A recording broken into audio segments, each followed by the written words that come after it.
Hey everyone, today I'm doing a get ready with me, so if you're interested in seeing how I got this look, keep on watching. All right, I have already completed my skincare and I should let it soak in a little bit longer, but I wanted to go ahead and get started. By the way, if you see that my eyebrows are a little shiny, it is because I am trying castor oil, and so every time I do my makeup, I just think at the very beginning, try and put a little bit of castor oil on. I don't know if any of you have any experience using castor oil. Did it work for you? Did it not work for you? How long until you saw results? Anything like that, I would love to hear down below.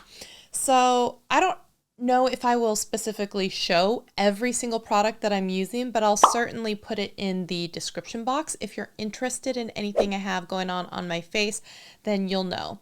Now, one of the things I wanted to chat with y'all about is that, what's so funny is I don't really consider myself a beauty, and I do have friends that are all in the beauty sphere and the space, and I would go to them and watch their content for, ideas about not only colors, but palettes that are coming out and items. And I've always just really enjoyed beauty YouTube. That was the Sigma Tint and Tame Brow Gel, but it's clear brow gel.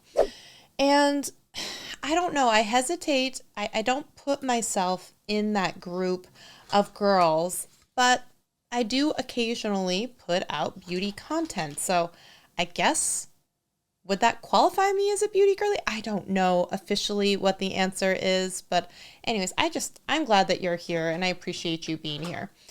So I'm going to go in with a mixture of foundations because one is a little bit too light for me and one is a little too dark for me. And this one is a little thicker than this one. So I feel like maybe it's a good combo. Oh, for the ASMR people out there. But this is the Dior Air Flash. Now the thing with this, what's really funny, there we go, is that there you go. Comes in a spray bottle. This always, first of all, reminds me of that movie with Bruce Willis and I think it's Goldie Hawn, Meryl Streep, and it was called Death Becomes Her, where at the end they start buying spray paint basically for mannequins as part of their like keeping up with their skin and making them look young and beautiful. So I'm basically using this where you would normally a concealer. So just a little bit in the middle of my face to brighten. It's also a little bit thinner than the other one, like I said. So if it's going to be on some of these areas that for me tend to show up a lot of the heavy makeup. So there's that. All right, the next I'm going in with the Yenza. This is the Super Serum Silk Foundation. I'm going to go in with it on the BK 101. It's like the angled stippling brush like this. It's really good for packing on foundation, but because the other one was a little bit more narrow, which was the Moda Metallics, by the way, I still love this brush quite a lot. And it's a little bit skinnier, you can see. And so I like to use that one, especially like around my nose and stuff like that, because I'm not trying to get a whole bunch of different shapes around my face where I don't know if it's going to blend in everything as easily as I want. So this one is just a tiny bit darker than the other one. The other one was color 201, I think, and this is medium warm, which medium warm in their BC serum foundation, I really like that one. I feel like that one is just a touch lighter than this one. This one is just like medium warm with just a touch more. I don't know. So I find that the medium warm in the CC foundation is a really good match, and this one just half a shade too dark. So I'm going in with that other one. But isn't it a really pretty, like, beautiful finish? I think so. Now, where were we? So what's interesting is in April, so less than a month from now, I will be going on a trip with some of these beauty girlies. Now, how this came to be is back in the day when I first started a YouTube channel, I did make some beauty content, and it was more the traditional like BoxyCharm, Ipsy, subscription box things that you had an opinion about coming out of a subscription box, because I knew that with my limitations, I'm not necessarily a great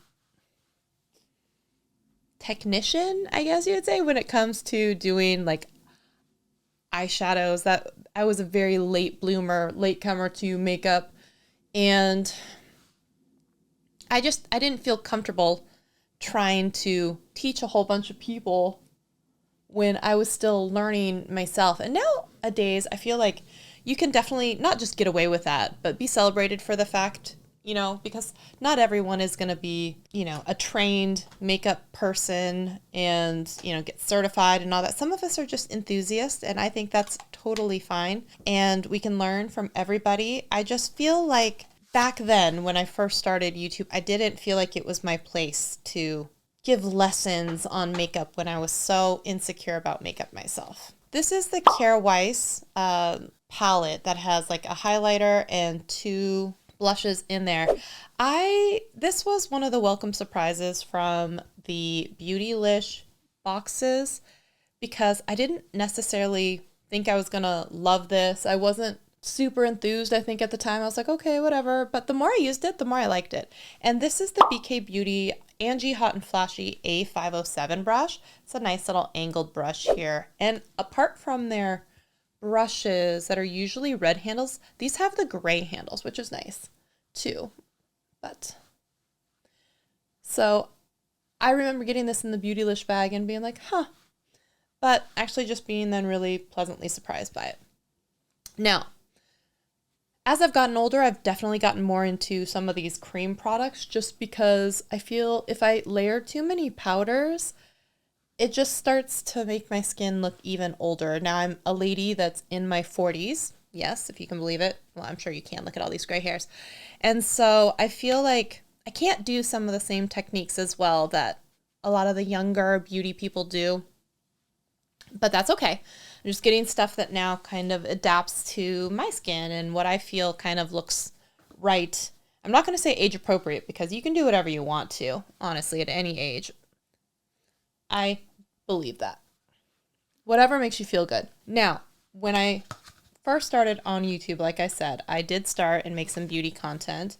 Back in the day, Michelle Phan had this program. It was Ipsy Open Studios. And they would do things like do little beauty conventions and one-day events and educational things. And I went to a couple of these. One I was invited to. One I just went and bought a ticket myself. This is the Natasha Denona I Need a Nude palette. And it's probably one of my favorite palettes that I picked up all of last year. I didn't buy that many palettes last year. If you would at all be interested in my favorite palettes that I bought or used last year, let me know, drop a comment. But this is just that perfect blend of just a great bunch of neutrals. And I really like this one a lot. So let's see here. I'm just going to do something simple today. Let's start with mesh and just do a whole bunch of it. So I met some of these girls who were doing beauty content, like Samantha March and Simbri and a few others, and Linda from Glitter Fallout, Jen from Jen Loves Reviews. And I met them years and years and years ago. This has got to be 6 years ago, something like that now, from these different events, and kept in touch with them, even though I later ended up switching types of content from beauty stuff to mainly now what I do on my main YouTube channel, which is education about video editing or YouTube itself. Sorry, that's my dog. You have to forgive him. He's just very old. Yeah, I'm talking about you. Now, it was last year when they had asked a group of ladies if we would be interested in just taking a vacation together. And it would be with other creators, and we were just going to get an Airbnb and all kind of stay together. And I was like, ooh, I'm totally down for that, because it's rare, if you don't sometimes make YouTube videos, to have a lot of people in your life who understand what it's like to make YouTube videos for a living. And so when you also make YouTube videos, a lot of it is a very lonely existence. And so here's this opportunity to hang out with people who understood you, that you knew, that you get to take a vacation with. It was very exciting. So all of us signed up and we're so excited to go. And then I don't know how it happened, but there were some brands that found out about it, and then they ended up sponsoring. the house or a brunch or a meal. And that was just really, really special. But I had heard some chatter about this before online, even after we came back. There were no posting requirements and no one was forced to have to say anything about the brands that decided to step up and pitch in. So that needs to be abundantly clear. Now, that trip went so well that they decided to do another round of trips, and that is what we're doing. We're all getting together in New Orleans. So we will be in New Orleans, however you like to say it. And I am so excited to go because it is my very first time. And there will be some people there that were not on the first trip that I've never met before. And of course, as time goes on and they have more events, everyone can't go to every event. So I know that they have another event later in the year. And that one I won't be going to, but I am very excited to be going to this one and seeing some of my friends. And it's honestly such a fun time because you get to see such an array of people's lives, full-time content creators, school teachers, you know, everything across the gamut. And we all get to come together and just have a day to hang out with each other. I'm gonna go in with the bronzer. This is the Marc Jacobs and this is the BK Beauty 111 brush. Just kind of sweep some of this bronzer on, add some color. Then I'm gonna use that same brush and I'm just gonna go into this old Hourglass palette. This was from like 3-4 years ago, honestly. And I'm kind of just using a couple of these finishing powders, just kind of going back and forth and just gonna do a little bit in the T-zone here. And then last but not least, I'm going to come in here with some eyeliner and do my brows. And my favorite mascara, by the way, I've discovered this recently. It used to be the Thrive Cosmetics tubing mascara. This has replaced it recently. This is the Curling Iron Mascara by Judy Doll. This is such a great mascara. It does not have a traditional kind of spoolie. It has this really narrow type of wand. It has a very slight curve or like angle on the brush. I don't know if you saw that, but it's like 5 degrees or something like that.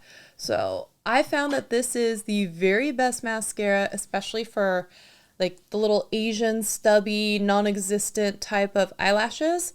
This actually makes you look like you might have some. I mean, I don't know if you can see that, but seriously, wow, it's so good.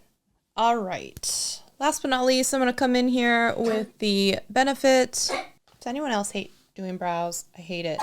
I'll say that those sparkles definitely are all over the eye area though. There was a lot of fallout with those sparkles.